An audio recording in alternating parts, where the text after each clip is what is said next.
So, welcome to the Alshech Academy on a Tuesday morning. Baruch Hashem, we have jets and rockets flying over us, and we're here in the Beit Midrash doing what Jews do, learning Torah in the hardest times. Baruch Hashem.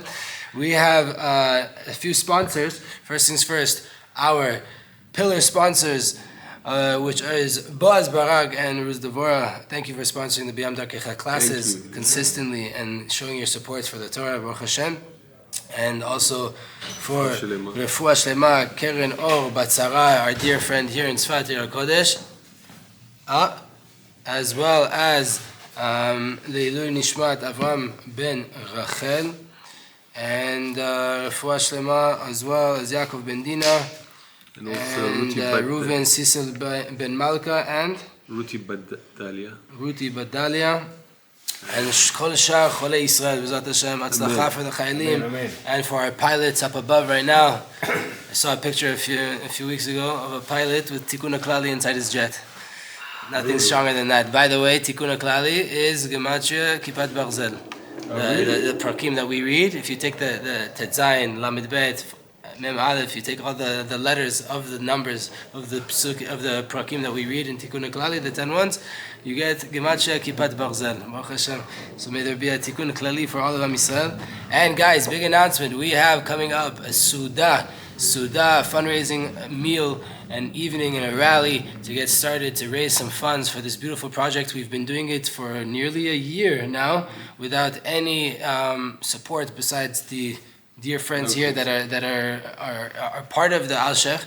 Right now we're reaching out to a wider crowd. We're going to be having the chief rabbi of Tzfat joining us in the event, the rabbi of our Beit Knesset here, of the Alshech, of Hanania coming, and all of the teachers coming together with the students as much as possible. We can fit in one room. We're going to have a nice meal, talk about it, get ambassadors that are willing to help us to raise funds, and God willing, our goal is $200 million. No, I'm playing. It is really, but we're gonna start sanua and modest with $50,000. B'ezrat Hashem Yitbarach. If we could make it up to 91 and unify Yud Kei Vav Kei with Adnut, that would be amazing. But B'ezrat Hashem, we're gonna start slow. The goal is to be able to continue to pump out this Torah on the level that we've been doing it, and a little bit higher, to get more shorter clips. More teachers, more guest speakers to come in from Jerusalem and from different places throughout the world to spend a little bit of time in Tzfat and to share their Torah here in this beautiful place. And we're reaching out for your help. So please check out either alshechacademy.org as the website, or you can go to causematch.com/alshech. And there you'll be able to see how to donate. Officially, we're going live on Wednesday. If you're interested in donating beforehand, please be in touch. But you're probably only going to see this video on a Wednesday anyway. All right, today we're going to be learning in B'yam Darkecha in the idea of Purim. We are at page Resh Kaf Aleph, and we're talking about the Sudat Purim. We've spoken about the Megillah, which is Megillat Esther, to reveal the Hester, to reveal the concealments. We've spoken about Matanot Levyonim, which is gifts to the poor, which the difference between that and tzedakah every single day of the year is that every day of the year, as a treasurer of Hashem's money, you have an obligation to check who you're giving your money to. But on Purim, kol poshet yad notnim lo. Anybody who puts out their hand, you give them. Why? Because it's a day of bitul. We are nullified. If Hashem sent a Jew to put his hand out in front of me and I have money in my pocket, that means there needs to be a transaction right now. And I don't need to check who it is because everybody is included inside the light of Hashem. And we had Mishloach Manot, that the idea was that from such a connection to Hashem, such a recognition of the oneness of Hashem, I am able to be a shaliach, right? Mishloach, from the word shaliach, to be an emissary of Hashem and to give gifts to my friends and to do actions, physical actions in this world where I am expressing the oneness of Hashem, even in the physical reality. Today we're going to be learning about the Seudah, about the meal, right? And whoever knows the story of the Megillah, all of the problems that happened in Purim started by way of a meal, right? The Jews took part in a meal of Avodah Zarah, using the vessels of the Beit HaMikdash and celebrating the kingship of Achashverosh and all of their idols there in Bavel, right? In Paras, sorry. And now we're doing a rectification with that. So let's see what we got going on here. Be'ezrat Hashem Yitbarach. The work of Purim is to get to this level that we just understand the oneness of Hashem, the Yichud of Hashem. Our job is to take this light and to feel it with a tangible sense, to feel it in our senses, right? So that it shouldn't just be some idea that we understand, we should feel it. A feeling that should bring us to do actions, practical actions. When we read the Megillah, the light came in as a knowledge, as an intellectual download. It is the inner light is revealed by way of the Megillah. We understand that that's the truth. What's the truth? Ein od milvado. There's nothing besides Hashem. And this light comes down into the hearts and illuminates us and sets us on fire until this truth is felt strongly inside our heart. And now, by way of doing the mitzvah of the seudah, of the meal, the light can come deeper and deeper inside our being, and it can be revealed inside our emotions that cause actions. There's two types of emotions that a person could have. There's emotions you have in the heart, that you feel them strong in your heart, but they stay inside your heart, and they don't get translated into actions, right? God willing, an example of this should be anger. If you do feel anger, it should never get translated into an action. Let it stay in your heart, right? But your love and your giving should be translated. And there's another type of emotion that they are so strong that they are called action-oriented emotions. Argashot ma'asiyot, right? That it's emotion that causes you to do something. You feel such a feeling that it's pushing you to go do an actual action in this world. For example, if a person feels love to a certain person, it's an internal, very important feeling, but it doesn't bring action. It doesn't cause you to do anything. It's enough that you just have this feeling of love. And if you ask the person, do you love such and such? Do you love Joe? Do you love Mary? Do you love whoever it is? Rivka and Shmuel? Do you love them? Right? He's going to say, okay, yeah, of course I do. So what are you going to do with this love? What do you do about this emotion? Nothing. I just feel great love for the person. But sometimes this feeling, it causes you, I have to do something. I have to do something for Shmuel. I have to do something for Rivka. For example, you see a person disgracing the person that you love. Then that love that you have inside your heart, it starts to go down and develop. And it starts to make this feeling of fire, of an internal fire, and you feel, I have to do something to save this person that I love. I can't just let the person I love be disgraced. I have to go down and to feel them and to help them. So now you see that this emotion gets translated into an action.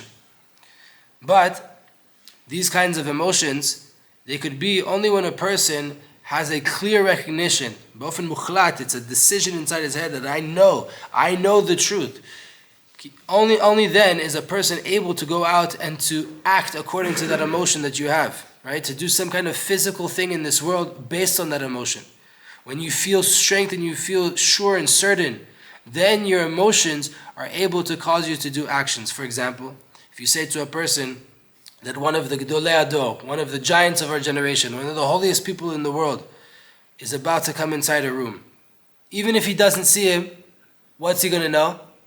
He's going to know that he walked inside the room. Whoever believes this on a level of low emunah, it goes in as like, okay, great, someone walked into the room. A Gadol Ador walked into the room. It's like a knowledge. It doesn't do anything. It's an intellectual thing. And if you believe that this is the case, and you don't think that okay, I don't think that you're lying to me. Okay, he walked in. On a higher level, though, he's going to be excited. He's going to be a little bit embarrassed, right? A Gadol Ador is inside my presence right now. He's here. When this is such a strong feeling, though, and it's a complete recognition, it's a complete knowledge, then from such a level of truth, you're going to feel as if you see him, even if you can't see him yet. Say you're sitting on the back of the room, and you can't see the door, and someone tells you the Gadol Ador just walked inside. What are you going to do? You're going to get out of the chair. You're going to stand up. You haven't even seen the person yet. You haven't even seen the rabbi yet. You haven't seen the tzaddik yet. But someone tells you the tzaddik walks in. Right now, if we were to say Rav Moshe Alshech walked into the door, and we're in his generation, right? And it was plausible. Everybody in the room, with seeing him or without seeing him, would stand up. Because when the emunah is very, very strong inside of you, it becomes part of the person, that it's like a true reality. And it's not some idea in my head or some feeling in my heart. So when a person lives with the knowledge of Hashem, that Hashem is everywhere and Hashem can be found everywhere, with tangible emunah, Emunah chushit. Then you feel, so to say, that you really see Hashem. Until you do actions that express the fact that you see Hashem. You're feeling it, you live it. And this is our avodah, this is the work that we have to do in this meal, in the meal of Purim. To go deeper and to drill into us this recognition and this emotion in the true oneness of Hashem that we received when we read the Megillah, and now we're going to feel it in a complete reality that we will tangibly go out and feel and do actions according to the reality that the true reality of this creation is Hashem is here right now. Hashem is with me at every moment. Until that we have such a power of this knowledge, such an ability that comes that we are able to express it outward, and we're going to get up and we're going to dance, and we're going to sing, and we're going to cry, and we're going to yearn, and we're going to be happy. All these emotions are going to start to pouring out. What's the idea of dancing? The idea of dancing and clapping your hands, as Rabbi Nachman explains, is that your internal neshama is aroused and it feels so strongly that it wants to express it outwards, and a person arouses and jumps up and wants to dance and clap his hands. The inner aspect of the rikud, of a dance, is that a person feels how his movements and the movement of his body, they're not really yours. There's this momentum in your body that has to express outwards, and you start to dance. They are koach eloki, godly power, that is being brought down inside of you. In every single movement, in every motion, there you can find the master of the universe. And by way of this, there's going to be more passion inside of you.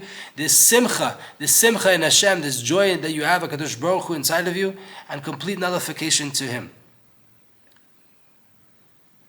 This agasha ma'asid, this emotional, physical emotion that translates to actions, inyanam shel midat netzach v'hod. This is the idea of netzach and hod, right? We have chesed and gvura, which is love and awe, and those are emotions, pure emotions. They give birth to netzach and hod, which are perseverance and submissiveness, right?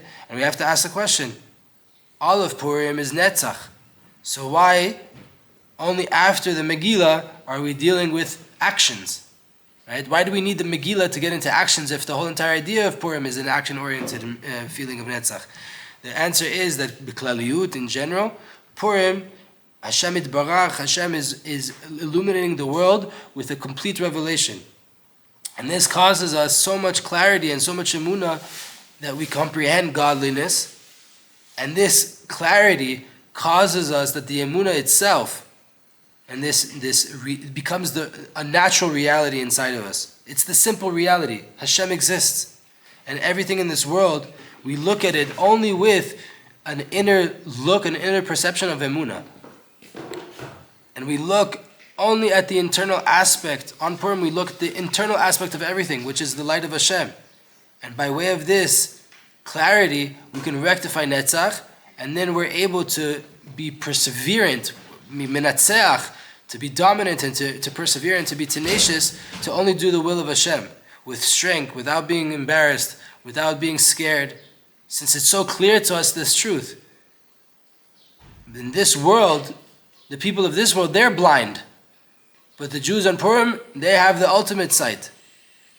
Right? So all of our actions and all of our perseverance and all of our brazenness, our holy brazenness and the power that we have, it's without any ego. We recognize that everything is Hashem, and all of the actions that we can do are the power of Hashem. And this is the general aspect of the light of Purim. But on a more finer detail, this happens in levels. This is a progress. In the beginning, we have the Megillah, it comes inside, the light comes inside of us, and it gets absorbed internally. But that is still not able to be acted on.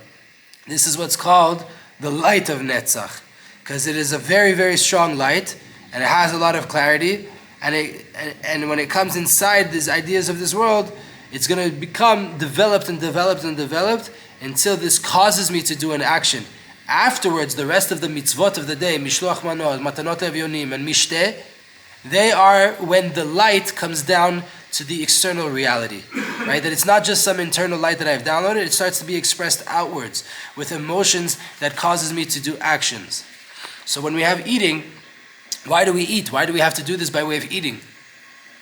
when we get to the eating and the drinking, eating has the ability to connect my emunah to the most physical reality that I have. To bring this light and this knowledge that I'd got in the Megillah, to make it alive, to make it vital, to cause it to create actions inside of me. Because in general, what is eating? When a person comes to eat or to drink, and the Kabalah explains that he starts to feel benefits and pleasure and delight from the taste, the physical taste that's inside the food or in the drink. And this vitality, the vitamins and the benefits, everything that you get from the food, it starts to come to you from within that food. But really, what is going on? What are you taking pleasure from? What are you enjoying when you eat something or you drink something? What is giving you vitality? What is giving you vitamins? It is the pleasantness and the delight in the light of Hashem, the spark of Hashem that's inside of it. If you look at the physical thing that's inside of you, in front of you, the food, the hamburger, for example, right? It's just an envelope, it's just a vessel of godly light. And the light of God that's inside of that food is what you take your pleasure from. So when you feel pleasantness and taste and delight and you enjoy eating with your physical senses, you have to translate that experience in your mind to what it truly is, which is delight, spiritual delight in clinging to the Creator, blessed be He. And the power of holy eating is so powerful that by way of it, you can get to thoughts in Hashem while you're eating, and to an he'arat haratzon, illumination of the divine will of Hashem, which is such a strong feeling in the reality of Hashem, that you have such a delight in the light of Hashem, that a person can be set on fire internally with emotions of yearning and connection to Hashem, and you can scream out to Hashem and start to sing. This is true about any time you come to eat. But when you come to eat in Purim, the negative powers have no grasp on your eating. There's no shlita, there's no achiza, there's no hold, there's no grasp of negativity that you would have during a regular day when you come to eat. Right? The Zohar calls eating shat milchama, the time of war. Why? Because you could get so engrossed inside the food that you forget that there's this godly spark in there. You forget that Hashem is enclosed inside the food, and that you can cling to Hashem by way of eating. But on Purim, there's no war. It's all holy. Right? Like the Magid said to Maran Beit Yosef, this was a secret that was given over here in Tzfat. That the Magid, the Beit Yosef, Rav Yosef Karo, that we're learning about here in the Alshech Academy with Yosef Stepansky, the Magid, this angel, told Rav Yosef Karo that on Purim there is no hold of the negative forces. You heard that, Shlomo? The Magid told Rav Yosef Karo here in Tzfat that on Purim there is no achiza, there's no shlita, there's no negativity that can attach itself to your eating on Purim. It's all dveikut, it's all one with Hashem. There's a secret revealed here. Because the physicality of eating usually causes a concealment of the light of Hashem. But on Purim, we're eating in sanctity, we're eating in holiness. That means that the eating itself is elokut, the eating itself is godliness. From such a godly revelation that we have on that day, the eating that we do on Purim doesn't make you more physical. You're able to eat and drink without having a negative hold on it. And everybody on Purim is able to get to Kiddushat Achila, to sanctity when eating, holiness when eating. This is the pasuk that says they had a vision of Hashem, so they ate and they drank. Meaning you can get to such a high level of dveikut on Purim that you can eat and not become physical by way of that eating. This is the big avodah, the work that we have to do when we come to eat, that while eating and while drinking, we're drilling inside ourselves this truth, this godly truth, more and more and more, until this light comes to physical emotions, meaning emotions that cause actions, that they'll push me to get up, to dance, to sing, to pray to Hashem, to scream to Hashem, and to be happy. In order to merit to this, though, there's a condition. There is a condition. You have to litkadesh. Before you come to Purim, you have to sanctify yourself. You have to purify yourself. Meaning to separate yourselves from physicality, everyone according to this level. Because the order is that in the beginning, the work is to subdue and to push down the physicality, the materialism. How do you do that? By way of distancing yourself from negativity. And when you push down yourself and your ego and all of your lusts, by way of that, the person starts to flip and transforms himself to be a vessel for the godly light, the supernal light, be'amal b'tkadshut, by working hard to sanctify yourself, and an ascension in ruchaniyut and spirituality. And this is done b'yom ha-kippurim, u'v'chanukah v'shovavim. We have Yom Kippur that we purified ourselves, we separated ourselves completely from physicality. And then we came to Chanukah where we were able to look inside the physicality and see the godliness. And then we came to Shovavim where we were working on our breath and working on our connection to Hashem and elevating ourselves and sanctifying ourselves.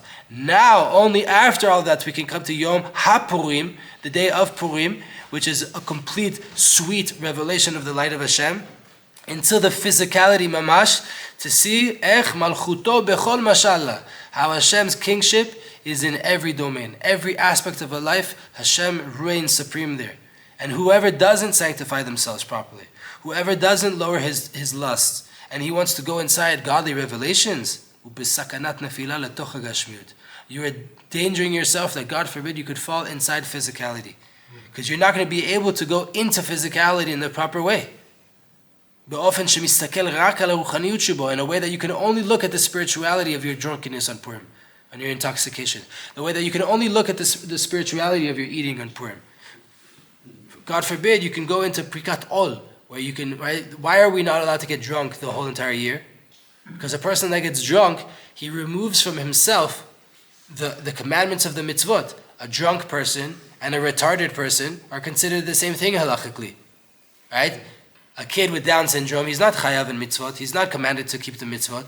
He doesn't have proper consciousness, right? He might have a higher level, such a high level that he's not like us, right? That's really what the tzaddikim explain. There's known many tzaddikim, when a person with Down syndrome would walk inside the room, they would stand up from the sun. So much sanctity, so much kedusha of a person with a mental disability, right? But for halacha, a kid with, or a person with a strong mental disability and a drunk person, they're in the same category. They're not chayav and mitzvot. They are not commanded to keep the Torah in their state. Why? The drunk person, he's not there. He's not with it. So how could he put on tefillin? He's going to disgrace tefillin. He's going to disgrace all of the mitzvot. So you could come on Purim, if you get drunk, you could come to this level where you removed from yourself the obligations of the Torah, the yoke of the Torah. That is a huge sin. To do that willingly, to start out of your day right after Shacharit, to start getting drunk and to remove from yourself all of the mitzvot, you're starting to say, here Hashem, you wait on the side, 24 hours from now we'll meet again and I'll start to keep mitzvot again. If you do that in the wrong way, it's a big danger. If you do it with the right mindset, that you sanctified yourself, and you know that you are able to subdue your physicality and your lusts, only then can you purify and sanctify the physicality. So there's a process here. We want to see internally, we want to see the light of every single Jew. In this Suda, in this meal,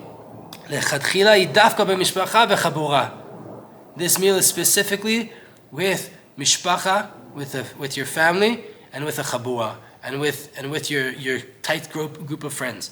Because by way of the light of Purim, that there's a revelation of the light of Hashem, how everything is just the light of Hashem, all of the neshamot, all of the souls are unified together with a loving heart. First things first, because this light comes down and a person understands that all of the weakness of my mind that I have, and all of the pain that I have in my life, and maybe all of the things that this friend has caused me, everything was just from Hashem.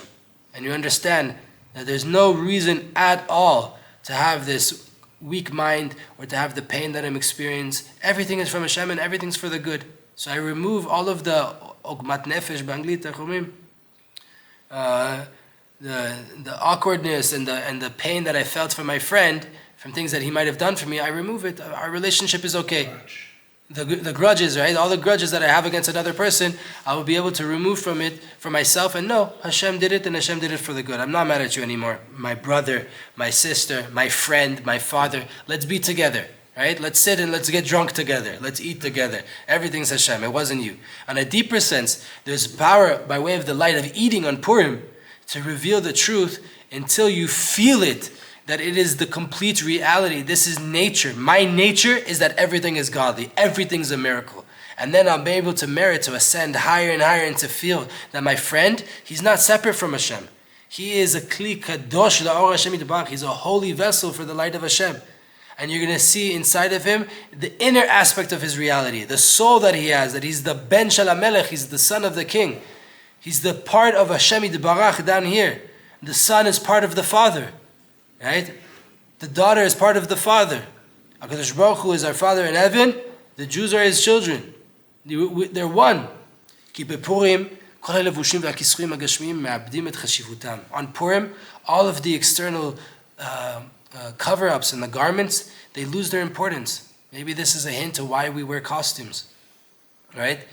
Because it's not important what you're dressed like. You could be a clown on Purim, and it doesn't matter. You're still a soul of Hashem down here in this world. And we don't care about, right, the clothing itself. I don't care what you wear. I care about who you are. Who's the person that's wearing the clothing?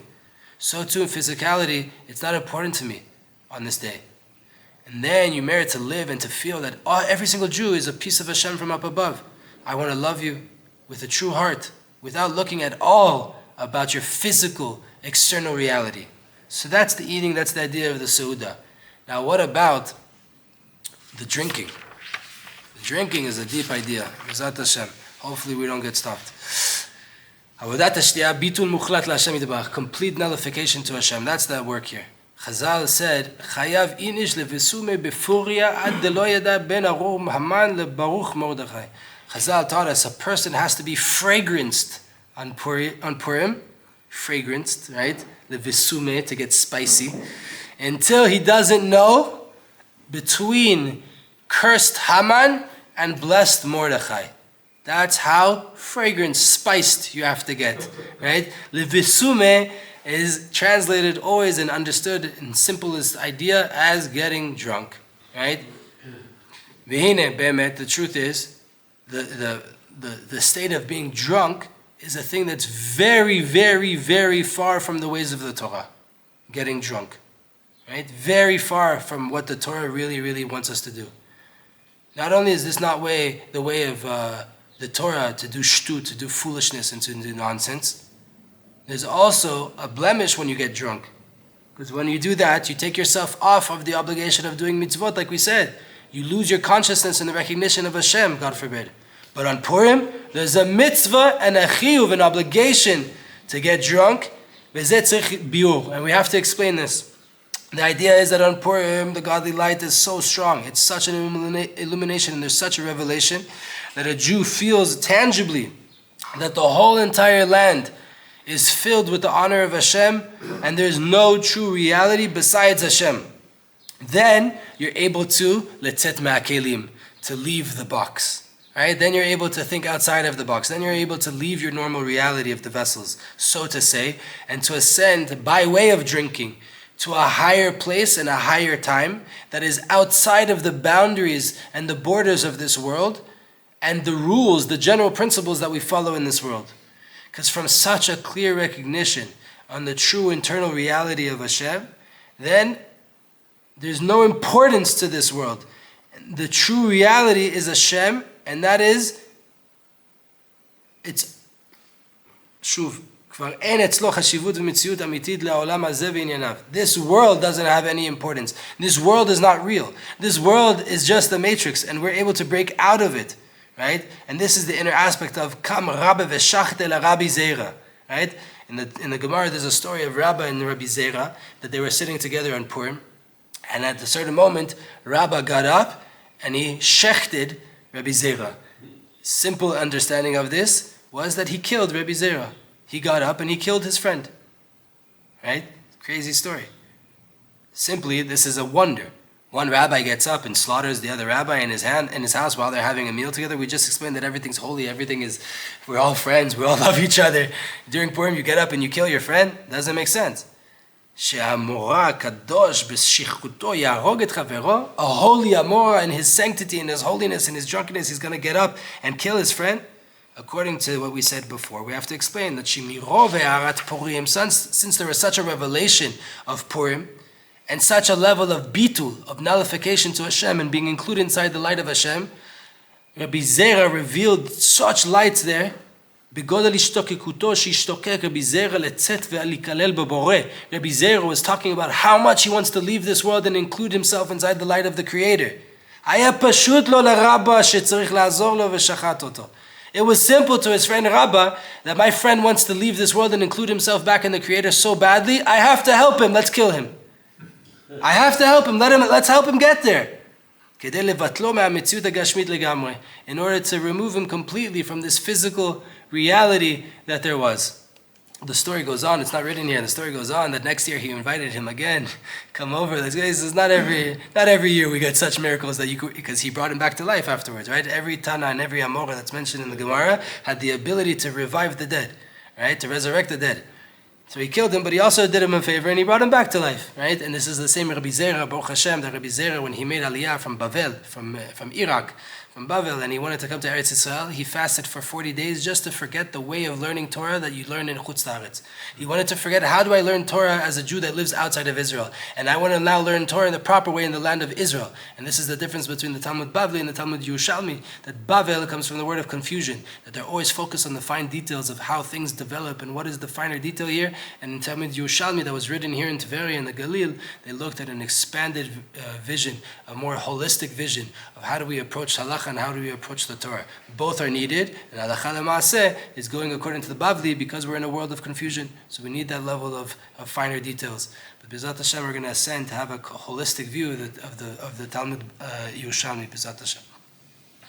So this was the idea of what happened there between Rabbah and Rabbi Zera. There was such a level of ishtokikut, of yearning towards Hashem, that he helped him to get to that level.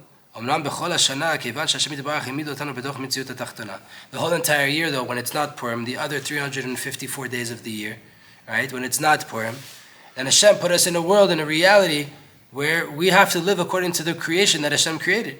We're not allowed to nullify the creation the rest of the year, and to come out of it, and to do actual actions that remove us from the obligation of being inside this world.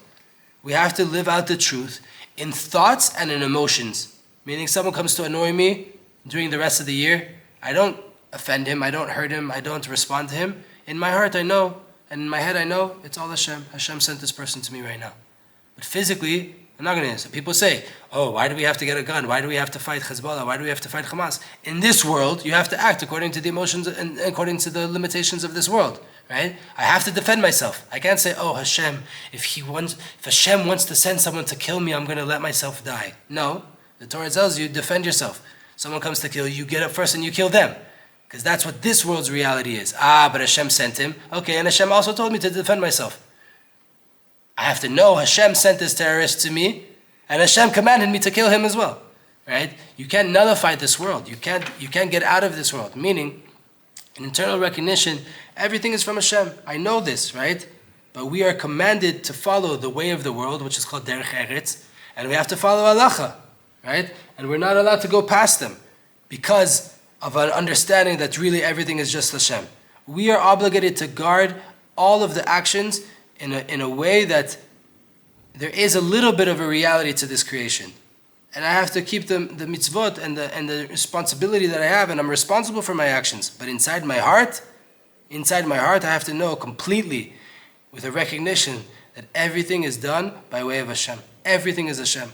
And the depth here is that since we are incarnated, we're clothed inside physicality, and we are limited inside physicality, and we're not able to completely comprehend the true reality of Hashem, that it's all Hashem, the bitul, the nullification of this recognition that the world is nullified to Hashem. Therefore, we have to act accordingly to this, according to this physical reality that Hashem put us inside of it. And Hashem Yitbarach did this intentionally, because His will was that by way of our actions, we will reveal Him down here in this lower reality. We will reveal Hashem externally. And this internal recognition, She'enod milvado Yitbarach, will be revealed by way of our actions. And no matter what happens to a person, you will illuminate to yourself and tell yourself, this light of Emunah is true, and recognize that everything is just Hashem and everything's for the good. But on Purim, this light is so strong, and it reveals itself in such low places, such physical aspects, that everything is nullified to Hashem. And therefore, on this time, we're able to feel and to go adasof, all the way to the end, that everything is just the light of Hashem. And then from such a recognition that a person realizes that everything's Hashem and everything is nullified, the complete nature, reality, this physical world is nullified in Hashem, especially my ego and myself, then I'm able to go out of this physical reality and I'm able to get drunk. So what is the actual work when it comes to drinking? You have to drink slowly. You have to drink with a progress. You can't drink too much, and there's 3 reasons. First things first, if you drink too much strong alcohol, right, above the normal pace, right, there's a danger. A person who doesn't drink properly, he can hurt his body, right? You can get alcohol poisoning in a way that you can't go over the proper level. You have to drink and eat, and drink water throughout, that's right?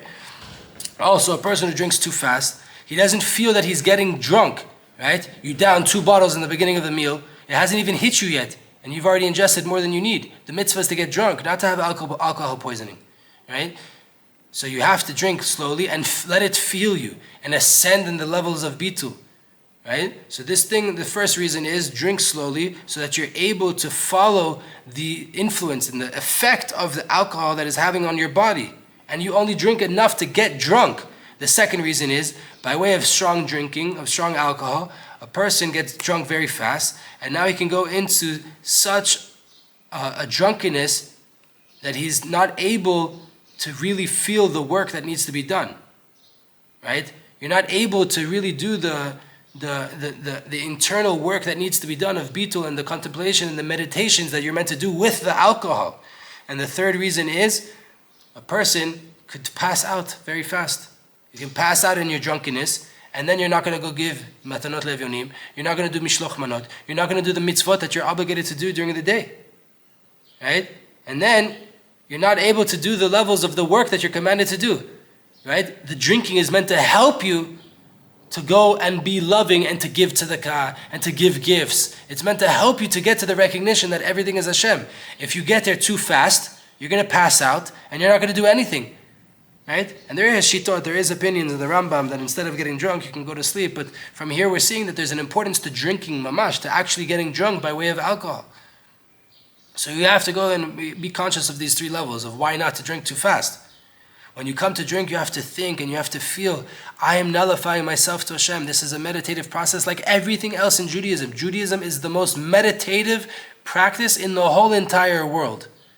Why? Because it brings meditation into action. It's not just sitting on a mountain and nullifying yourself and not doing anything. That's very great. We want to be engaged in the world and still be conscious of meditative process and still be meditating on Hashem while I'm physically doing something. Right? And we want to erase ourselves. We want to nullify ourselves and erase ourselves. Because I don't want to be something separate from Hashem. I don't want to be separate from the Creator. I want to be part of the Creator. And then, Be'ezat Hashem, you're going to feel that while I'm drinking, I'm having these holy thoughts, and I am being pulled into, sucked into, and melting into the reality of Hashem, and I'm nullifying myself completely to Him. And while drinking, you drill into yourself, Ani b'nichlal be'avi shebeshamayim. I'm being included inside my Father in heaven. I'm like a baby in its mother's arms. How good does this feel? I see the whole entire world is just vanity. It's just a lie. And the only pleasure that I can get is the pleasure in Hashem Yitbarach. And this is what I'm taking with me the whole entire year, to be clinging to Hashem, to hug Hashem, that He is the true reality, He is the true pleasantness. Our drinking should be our yearning to get out of darkness. The way is to get to this true bitul in the way of yearning, of longing, of ishtokikut. That me as a creature, as a creation, I'm yearning to be included inside my Creator. And this has to be the intention in the beginning of the drinking. That I am yearning to come out of the limitations of physicality. Mainly to come out of the feeling of ego and of pride and of my body and of my lusts. And I want to merit to a deeper revelation of Hashem, a higher revelation of Hashem without borders. Meaning to merit to see and to feel tangibly, completely the inner reality that everything is just God. Because when I come to drink, a person wants to get drunk. When a person wants to get drunk, he has to feel this yearning, this deep yearning to godly light, to want and to desire to receive this light truthfully, to live it out completely in actions. And then slowly but surely, when you start to get drunker and drunker, you come out of your vessels, you come out of your limitations, and you ascend to a place above limitations, above boundaries. And so to say, you are being sucked up inside the light of the Creator, and you are with Hashem and you are by Hashem without any reality that is a separate reality. I'm not something else. And then you feel all the time that you're getting drunker and drunker and deeper and connected and more to Hashem. And you contemplate and you feel how you are melting inside the reality of Hashem, and you nullify yourself more and more until you pass out. Right? And this is, then you can go according to all the opinions in Halacha. That you get drunk, you can pass out and everything, right? But it should lead you there in a process. And this is the complete bitul that a Jew has. And whoever merits to do this properly, b'avodah nifla'ah zot, this amazing work, you're going to feel be'ezrat Hashem with the help of God, ta'am gan Eden, the taste of the Garden of Eden. Because this sweetness of bitul and this pleasantness of being included inside your Creator cannot even be explained. It's something that we're not even be able to express. And this is the idea of bitachon inside your drinking. You have to have such bitachon that you get so drunk that you nullify yourself and your ability to watch over yourself until you feel nothing could help me, just Hashem. The only person that can help me move around is Hashem. The only being that can help me to move around is Hashem. I can't help myself. No one can help me. I have full bitachon in Hashem to the point where I can get so drunk that I can't even walk straight and I can't even watch over myself. Only Hashem is going to watch over me. And only Hashem is going to lead me in life. That is the bitachon that we're trying to get to in our drunkenness. And just another thing here, I skipped it because it's like a page of a footnote, the work of throwing up on Purim. If you come to a point where you have to throw up on Purim, you have to vomit, the inner kavana is, and this is brought down from the tzaddikim in Chabad, obviously, who else is going to teach us about getting drunk and throwing up if not Chabad, right? That the inner intention is that you want to get rid of all of your klipot, all of the negativity. You're purging yourself out of all the negativity and all the husks that cover up the reality of Hashem. Have that in your mind that you're throwing it all out and you're getting rid of all of it. You're vomiting out all of this negativity and all of these concealments of Hashem, and you're throwing it out. And you are left just with the sanctity and the kedusha. Because unlike food, that if you have bad food and you throw it out, you feel better. When you're drunk and you throw up, you're still drunk. It's not that you're no longer drunk. The alcohol is already in your blood. You're drunk. So you're going to stay inside bitul without klipa, without the negativity, without the concealment of Hashem. Be'ezrat Hashem, this is the avodah, this is the work of getting drunk and eating on Purim. May we all be successful to do this the right way, with patience and with adragitiyut, with progression, and not just to run into it because we are finally allowed to get drunk. We have to first sanctify ourselves and then go into the avodah slowly but surely. Amen. Keni Ratzon.